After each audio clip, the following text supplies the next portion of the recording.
मालेगाव ज्याला गोलंदाजीचा तोफखाना समजलं जातं त्या गोलंदाजांच्या विरोधात आक्रमकतेने खेळ करताना मॅचला अगदी सहजतेनं आपल्या कवेमध्ये घेतलं. सध्या जर आपण पाहिलं तर पहिल्या ओव्हरमध्ये अमोल बोडके यांचा खरपूस समाचार घेतलाय.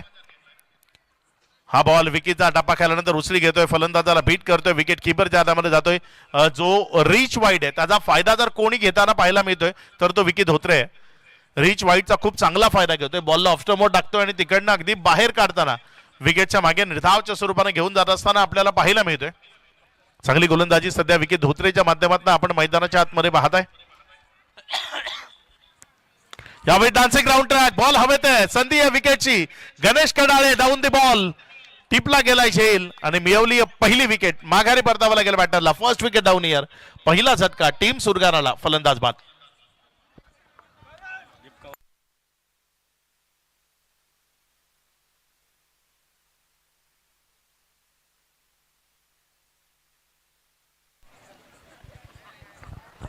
नवीन बॅटर जय देशमुख जो मैदानाच्या आतमध्ये फलंदाजी करण्याकरता दाखल होत असताना आपल्याला पाहायला मिळतोय.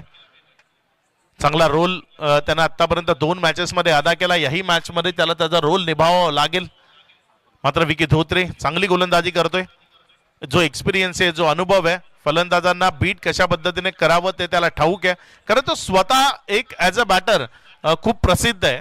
त्यामुळे तो विकी धोत्रे इथे फलंदाजाला रीड करताना ऑफ्टमच्या बाहेरचे बॉल ते हाताळतोय आणि फलंदाजाला कुठेतरी शांत ठेवण्याचं काम ते त्याच्या माध्यमातून पाहायला मिळते. मात्र जय आल्या मैदानामध्ये वेळ घेतला जाईल की आल्या मैदानात आक्रमकतेचा खेळ ते दाखवण्याचा प्रयत्न करेल. काय घडेल या मॅच मध्ये ते आपल्याला इथे बघायचं आहे. विकी धोत्रे आपल्या षटकातील पुढचा बॉल घेऊन जाण्याकरता सज्ज होताना समोर त्याच्या विपक्षामध्ये फलंदाज जय देशमुख.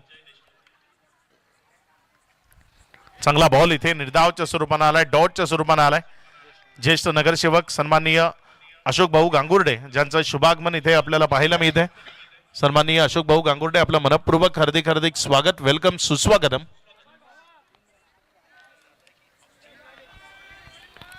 विकी धोत्रे चांगला मारा करतोय. 3 बॉल आतापर्यंत टाकलेत, कुठल्या प्रकारची धाव त्यानं खर्च केलेली नाहीये.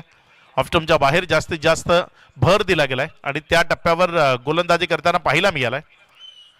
यावेळेस फिरवलं, वळवलं, चकवलं. बॉल जर आपण पाहिला तर त्यावर आपले फिंगर रोल केले होते आणि फिंगर रोल केल्या कारणानं बॉलला टर्न मिळाला. हा बॉल जर आपण पाहिला तर ऑफ्टमवर पडला होता आणि तिथनं वळण घेताना पाहायला मिळाला. फलंदाज त्याची नजर हटली, तिथे बैठकीचा फटका तो खेळण्याचा प्रयत्न केला. मात्र बॅटन बॉलमध्ये कनेक्शन नाही. बॉल विकेट किपरच्या हातामध्ये गेलाय. खूप चांगलं कमबॅक विकीनं आपल्या टीमला करून दिलंय. कारण पहिल्या ओव्हरमध्ये 23 आल्या होत्या. तिथे विकी धोत्रे ज्याच्यावर प्रेशर होतं, मात्र अंडर प्रेशर चांगली कामगिरी करणारा खेळाडू म्हणून विकी धोत्रे त्याला ओळखलं जातं आणि ते काम विकीने अगदी योग्यतेने बजावलं. इथे रिव्हर्स खेळला, इथे बिटवीन द गॅप जाईल का? मात्र नाही. 1 रन त्यावर समाधान मानावं लागेल. आता खराब कामगिरी आहे. जिथे विकीनं चांगला बॉल टाकला होता तिथे तुम्ही धावसंख्येची लयलूट केली आहे. इथे चौकाराचा इशारा पंचांच्या मध्ये आलाय. टोटल 5 धावा त्या या बॉलवर मिळतील.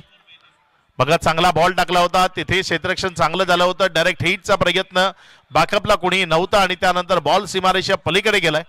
तुम्ही चांगली कामगिरी करणाऱ्या गोलंदाजाला प्रेशरमध्ये आणण्याचं काम करताय. म्हणूनच क्रिकेटच्या मैदानात क्षेत्ररक्षणाचा दर्जा हा सर्वात आधी गणला जातो. तो खूप महत्वाचा असतो. कारण गोलंदाज कितीही चांगला तुमच्याकडे असला, जर तुमच्याकडे उत्तम दर्जाचे क्षेत्ररक्षक नसले तर त्या गोलंदाजाचा फायदा तुम्हाला मिळत नाही. क्षेत्ररक्षण हा खूप महत्वाचा भाग आहे क्रिकेटमधला. विकी गोलंदाजाच्या ट्रॅकवरनं षटकातील पुढचा बॉल घेऊन कमी गतीनं फिरवलं, आत खेचलं. टप्पा खेळल्यानंतर बॉल विकेट किपरच्या हातामध्ये गेला. निर्धावच्या स्वरूपाने निघत असताना पाहायला मिळाला. इथे ओव्हर तिची सांगता ती आपल्याला पाहायला मिळते.